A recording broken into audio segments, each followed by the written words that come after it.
भगवान के चतुर्भुज रूप को देखकर ध्रुव जी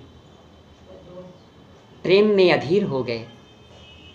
लेटकर उन्हें प्रणाम किया और खड़े होकर हाथ जोड़कर उनके सामने उनकी स्तुति करनी चाहिए, लेकिन शब्द नहीं थे।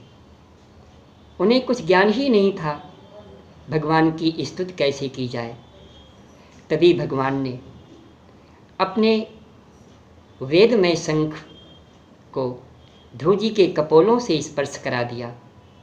शंख के स्पर्श से ही ध्रुव जी के मानस में सरस्वती जागृत हो गई, उन्हें दिव्य वाणी प्राप्त हो गई और ध्रुव जी भगवान की भावभूनी स्तुति करने लगे।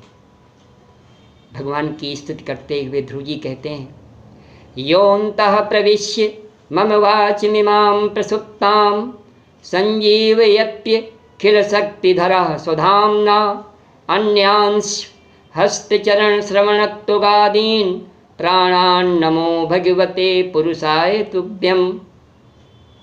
हे प्रभु, आप सर्वशक्ति संपन्न हैं। आपने ही मेरे अंतःकरण में प्रवेश कर अपने तेज से मेरी सोई हुई वाणी को पुनः जागृत कर दिया, सजीव कर दिया।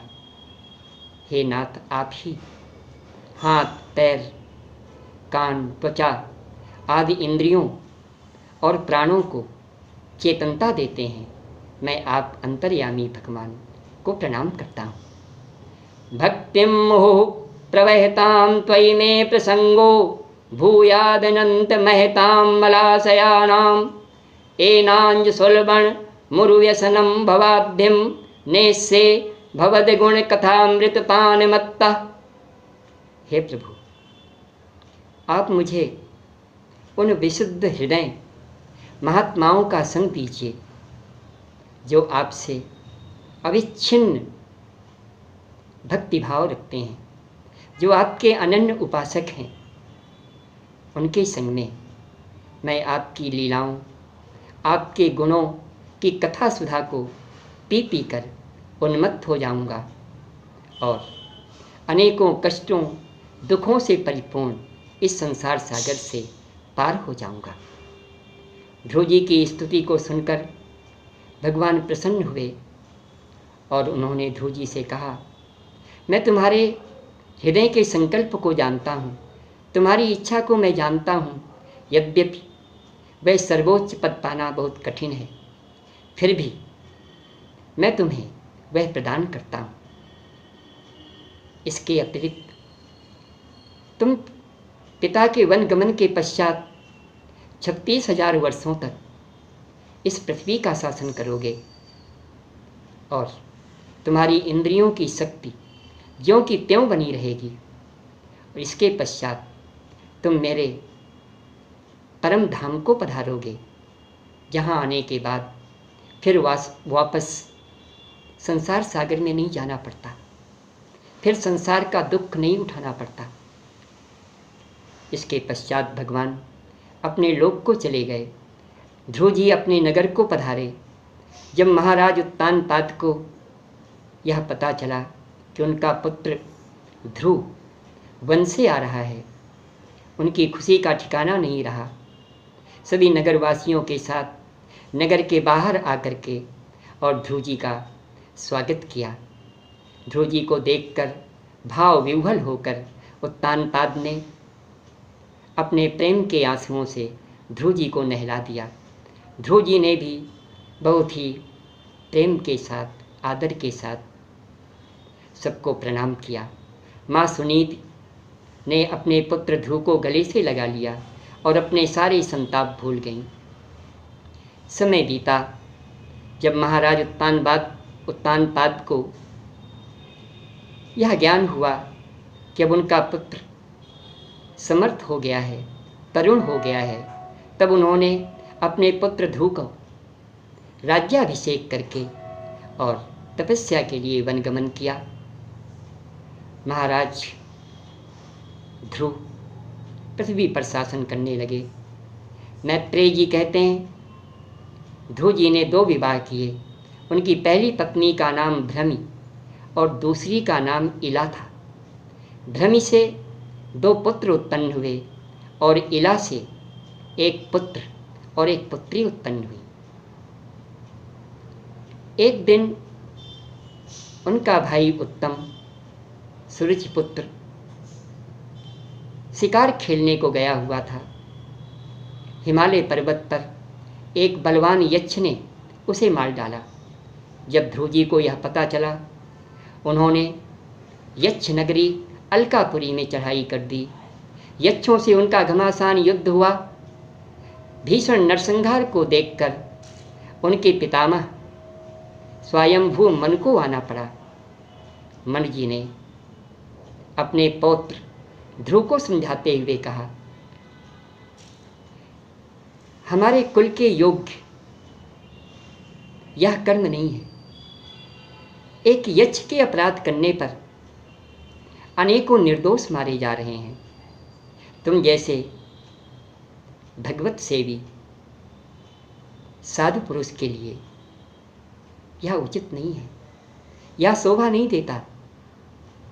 अपने दादा स्वयंभू मन के समझाने पर ध्रुव जी शांत हो गए, युद्ध बंद कर दिया, अपनी राजधानी वापस आ गए। 36,000 वर्षों तक संपूर्ण पृथ्वी का धर्मानुसार शासन किया।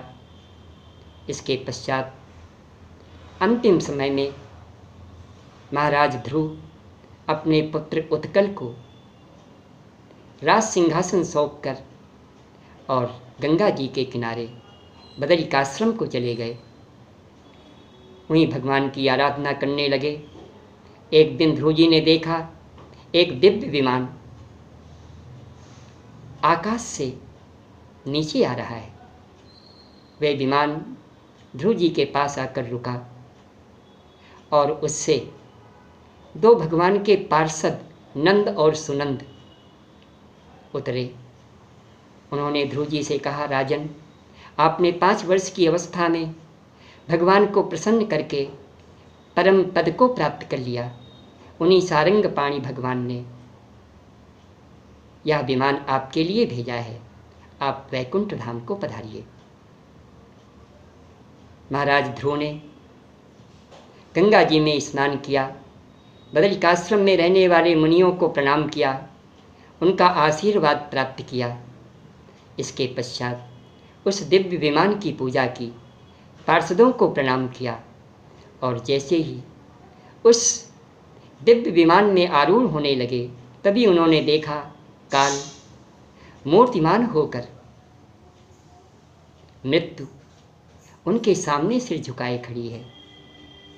ध्रुव जी ने मृत्यु के मस्तक पर अपना एक चरण रखकर उस दिव्य विमान में सवार हुए।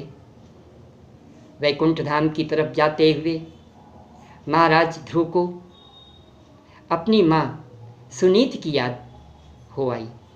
वह सोचने लगी मेरी माँ, वह सोचने लगे मेरी माँ आज किस हालात में होंगी, उनकी आत्मा कहाँ होगी, उनका देहावसान बहुत पहले हो चुका है। तभी विमान के पार्षदों ने एक ऊपर जा रहे विमान की ओर इशारा करते हुए कहा, देवी सुनीति इस विमान में आपसे आगे जा रही हैं। जिस माँ ने आप जैसे परम भागवत परम भक्त पुत्र को जन्म दिया हो, उसकी दुर्गति कैसे हो सकती है। इस प्रकार ध्रुव जी उस परम धाम को प्राप्त किया, उस अविचल अविनाशी लोक को प्राप्त किया जिसे आज तक कोई प्राप्त नहीं कर सका। उत्तर दिशा में स्थित ध्रुव तारा आज भी ध्रुव जी की अपूर्व तपस्या का साक्षी है। इस प्रकार मैत्रेय जी ने विदुर जी को भक्त श्रेष्ठ ध्रुव जी की कथा सुनाई।